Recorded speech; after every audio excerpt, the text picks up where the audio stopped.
Hearing that Ted Cruz is about to get a whole lot more support from a group of more than 50 top conservatives in this country, brought together by Family Research Council President Tony Perkins. Tony Perkins is our guest tonight. All right, Tony, so I know that you're not at liberty to really tell us exactly what happened, so I will just tell the viewers, and then you tell us what you can tell us. Tony, back in 2013, decided to try to rally the conservative base to say we got to have some control, some power in these elections. So we got a lot of faith leaders and a lot of conservative leaders together, and they had a powwow in which they had to take these ballots. And only if they could get to a supermajority would they throw their support against behind a candidate. And they had, according to the reports, a couple of votes, and Senator Ted Cruz and Marco Rubio were like this, and Ted Cruz won, and now one by one you're going to start to see conservative leaders come out for Ted Cruz. So he's not going to confirm any of that for us now. However, what do you think of Ted Cruz? Well, Megan, as you said, I'm not going to comment on private conversations that may or may not have taken place. I'll just say this to your listeners and viewers, that if and when I make an endorsement, they can watch it right here. But I will say this. What we're seeing happening is that, look at the two leading candidates in this race. They are those who refuse to be restrained by political correctness. They're speaking to the issues that resonate with the American people, and it's being reflected in the polls.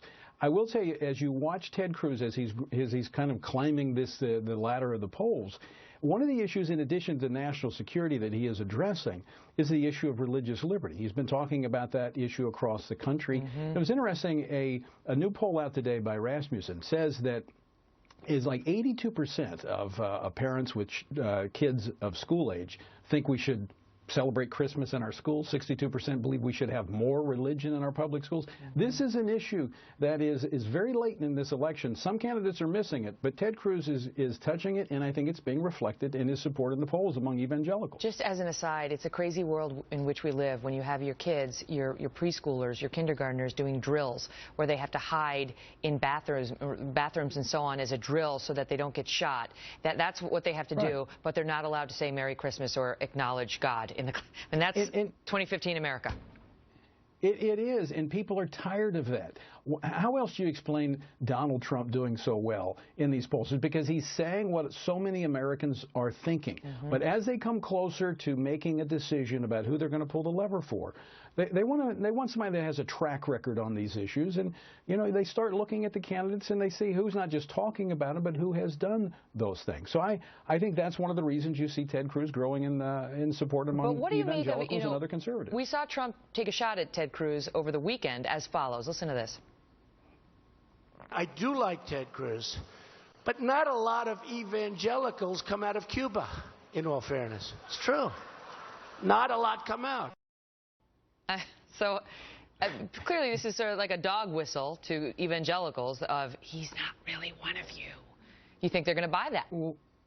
Well, I don't think so. Because, I mean, I think Ted Cruz not only speaks the language, he understands evangelicals because he really comes from their ranks. But let me say this about Donald Trump. I think there's some who think he's some kind of political mirage, and I think that's a mistake. I think you can see the tangible evidence that he's real by the support that he's getting. I think it's amazing to watch Donald Trump. I think he's one of the best politicians in the field. He says he's not a politician, but he captures the attention of the public, and he's really playing the media like a fiddle. I think Donald Trump is one that we've got to watch very carefully. I think it's going to be up to him and Ted Cruz, I believe, as to who gets the nomination in this go-round. It's getting interesting. Tony, it's great to see you, and we look forward to hearing that endorsement when you're ready to make it public.